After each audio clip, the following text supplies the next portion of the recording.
Guys, it's true. I love Disney. Liar!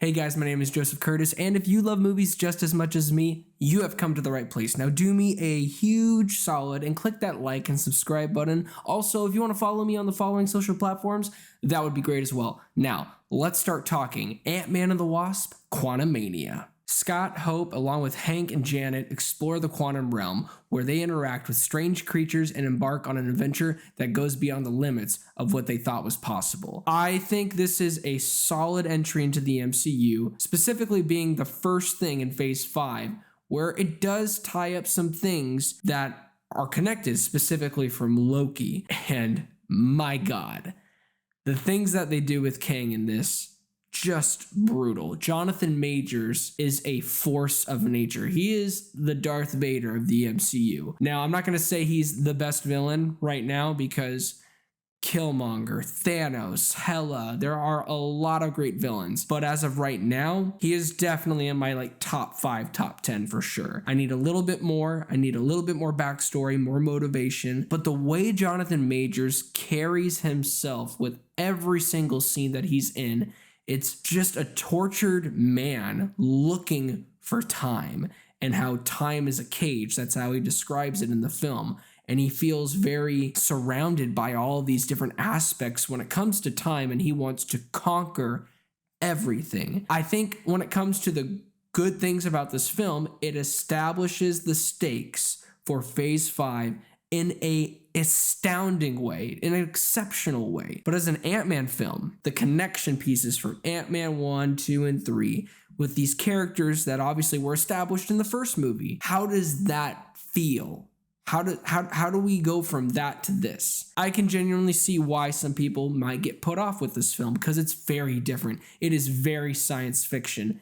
And that's another thing that I really liked about this movie. It is so much like a mixture of Star Wars, Star Trek, Battlestar Galactica, Dune, mixed in with the MCU. I loved it. The creature designs were out of this world, and I'm not gonna lie, the CGI was even better than the previous MCU projects, even better than Spider-Man No Way Homes, and even better than Doctor Strange in the Multiverse of Madness. Like, how are you going to have better CGI in Ant-Man 3 than Doctor Strange 2? I'm just bewildered by that. But anyways, and obviously another thing that I loved is Paul Rudd yet again is fantastic as Scott Lang. Just who he is in the MCU is a great character, and that's why I've always enjoyed the Ant-Man films. They were like how people call them palate cleansers when you have a big MCU movie like Endgame or Infinity War, whatever.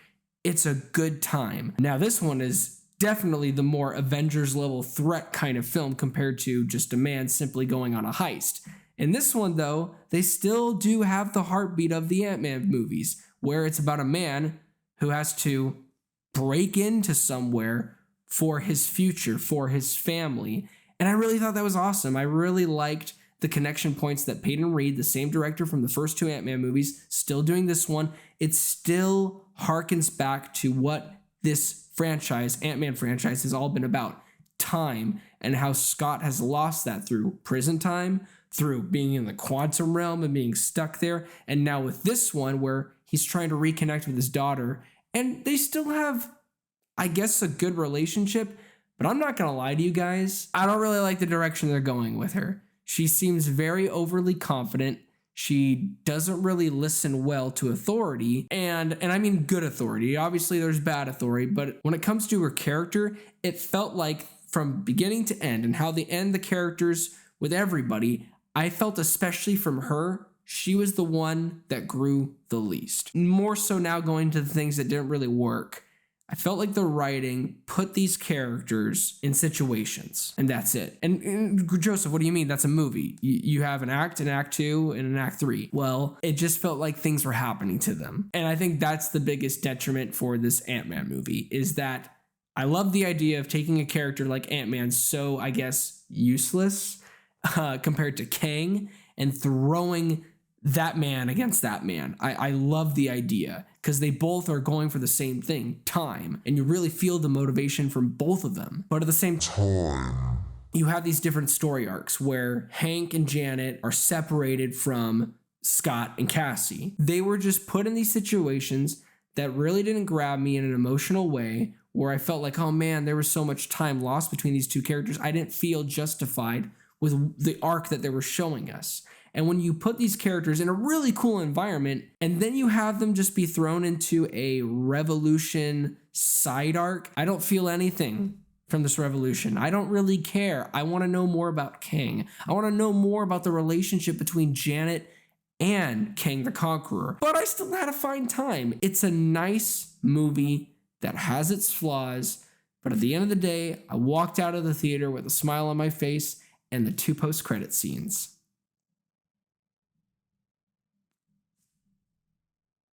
I can't wait. With that being said, I'm going to give Ant-Man and the Wasp: Quantumania a solid 7.5 out of 10. Well, thank you guys so much for watching my review. It really means a lot. Please do not forget to like and subscribe, and also don't forget to be blessed.